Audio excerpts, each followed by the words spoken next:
Samuel khat nabung somle sagi Goliath in Israel te acho wan Philistia mi ten kidoding in asepai te u akai khomwa Juda gamsung soko a aki khom uhi Efes damim kumun a sokot huale a zika khol a khokikala panmun a kho hi sol Israel mi te aki khomwa ela phai zanga panmun a kho hi Philistia mi te nadal ring in aki phal hi Philistia mi tang pang a omwa Israel mi te bel alang khat tang pang a om wa aki kalu a phai zang om hi Philistia mi te panmun a pan ami ha tu amin Goliath gat khomi tong gukle khap khat a sang hong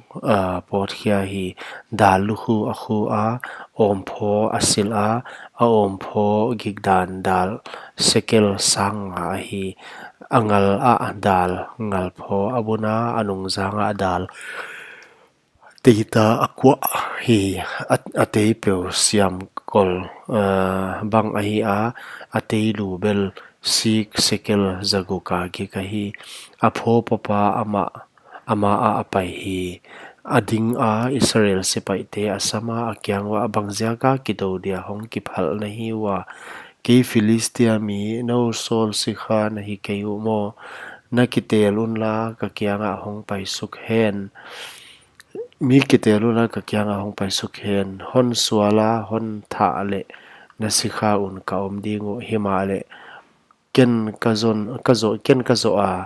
na tha ka tha ale ka sikha un na om dingu nana u na sem kana u na sem dingu achi hi Philistia min tu ni in Israel sepai te ka chowa mi khat hon kwan suk un la kana kiswal dingu achi hi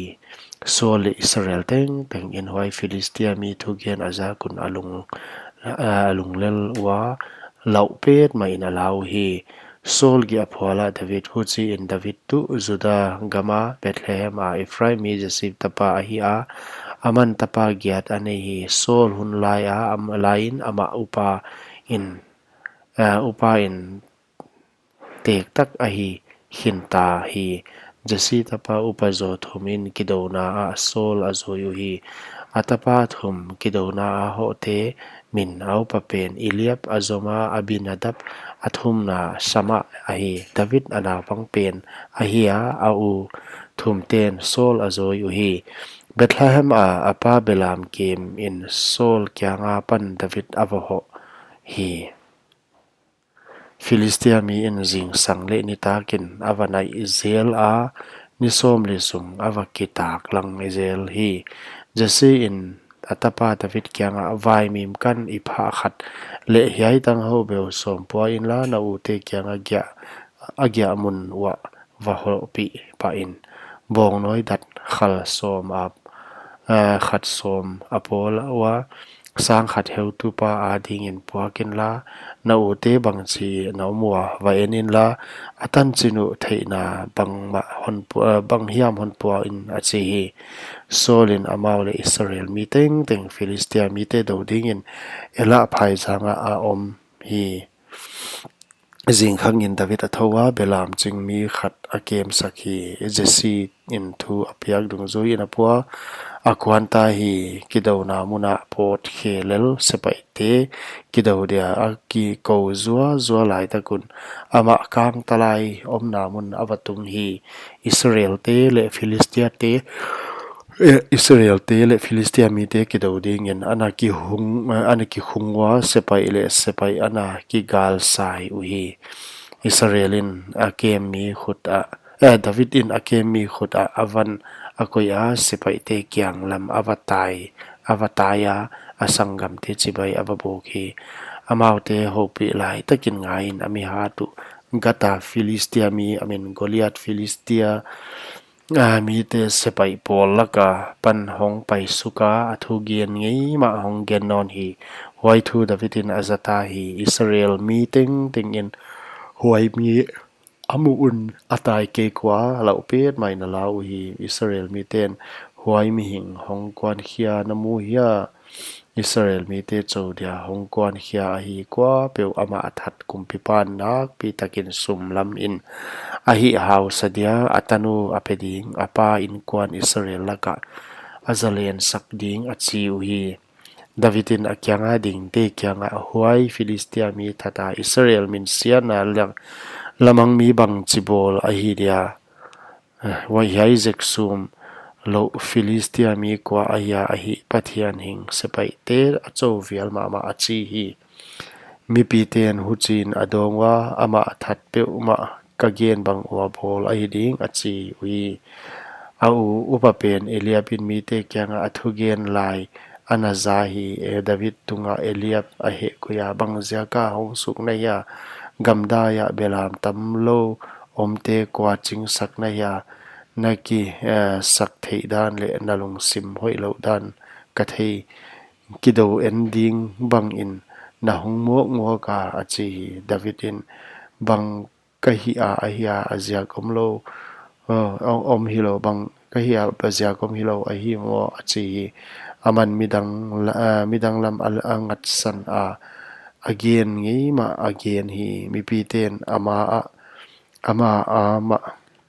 bang in adong non ui David thugen azak un Saul kyanga again Saul wa aman asama David in Saul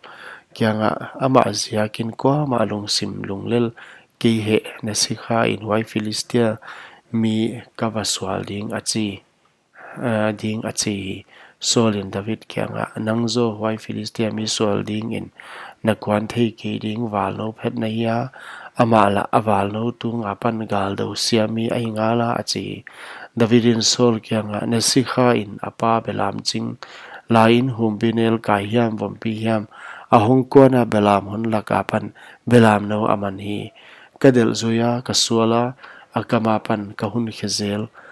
ama ahong sual tumin ahong ding a ken abaksam a ka man a kasuala kathat zel na sikha in humpi nel kai le vompi kathat tuak hi Yai zik sum lo Philistia mi amau bang in a om sam ding hi Philistia hing se pathian hing sepai te a chaw vial a achi hi Davidin humpi nel kai khut bom apan le vompi khut bom apan kei hon hun khepa to pa wai Philistia mi khut a pan hon hun kheding achi hi Solin David kyanga kwan in na kyanga to pa om hen achi hi Solin ama agal thuam David asil saka daluhu akhuk saka om pho asil sakhi Davidin agal van tunga nam sao ako a apai ding in akisa a hi huchibang achiam te ngi nai ke hi Davidin Sol kyanga kapai pi thei ke hichibang kachiam te ngi ke achi hi huchin David in agal thuam aswa ta hi achiang khun atoya luita aswang mum mam pilpel nga atel hi abelam chinna kolzal a akwa hi akhuta vai swang lot toin Philistia mi avazwan naita hi Davidin Goliath azo Philistia mi ahong pai a David azwan nai hula ama a alum toipa apai hi Philistian min a envial viala David amole asimmo ma hi ama ala san chiu chu mi har kilom tak walo la ahingala Philistia mi in David kyanga ui kahia mo chiang te to ka kyanga na hong pai achi Philistia mi in apathian te lo in David aham sakhu siar khumta hi Philistia mi in David kyanga ka kyanga hong pai in tunga leng vasa te le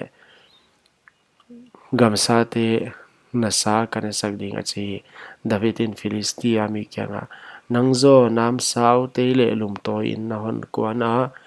himale kezo sepai te to pa Israel sepai te pathian na ko siat pa minin ka hong kwan zo hi tu ni in to pan ka khuta nang ahon peding hi huchi in ka hon thadia na lutang katan ding Philistia sepai te luang te tu ni in tunga leng wasate gamsa te kanesak ding hi huchi in lei tunga mi teng in Israel a pathiana om chi a thei dingu hiai a ki khom teng teng in to pan nam sao le te in a hon dam the ke chi a thei dingu kido na la to pa kido na a hingala aman ka khutwa no te a hon peding a che hi huan hi chi ang hi a Philistia mi a hong kwana David swal ding dia a hong nei le sepai te lama Philistia mi swal ding in David atai gep gep hi Davidin a ip asoka suang khat alakhia a avai suang lot in allo na Philistia mi tal tang taka adeng hi atal tang a suang aluta a khupin apuk hel hul moi mai ma hi huchi in Davidin vai suang lot le suang in a Philistia mi azo hi Philistia mi adenga mi Philistia mi adenga athatta hi himale Davidin nam saw atoi ke hoizakin David ataya Philistia mi tunga ading hi anam saw alaya ala a apaya pan adokhia a huai in athatta a alu atanta hi Philistia mi ten ami hatu sita a hi chi athei un atai ke tau Israel mi te le Juda mi te athowa akikowa Philistia mi te gat le ekron kul kong khak pha inadel u hi u Philistia mi te laka liam te Saraim lam ton in gat le ekron pha in apuk zeng zong hi huchi in Israel swan ten Philistia mi te adel u atop sanwa ahong kik nonwa agya amunu alok uhi Philistia David in Philistia milu ala a Jerusalem apai pia agal van bel apwanina akoi hi David Saul kyanga pi ahi Saul in Philistia mi swal le David akwan hi lai amu in sepai heutu Abner kyanga Abner hei walno kwa tapa ahi a achi hi Abnerin nahin bingin bangin kagen a topa o kai kathei ke achi hi kompipan hei naw pangkwa tapa hiam dong hia in achi hi Philistia mi i that David ahong pai in Abnerin apia Philistia mi lu toi komin Saul kyang apai pi hi Saul in kyang tangwal kwa tapa ne hia achi hi David in adonga Bethlehem mi nasikha Jesse tapa kahi achi hi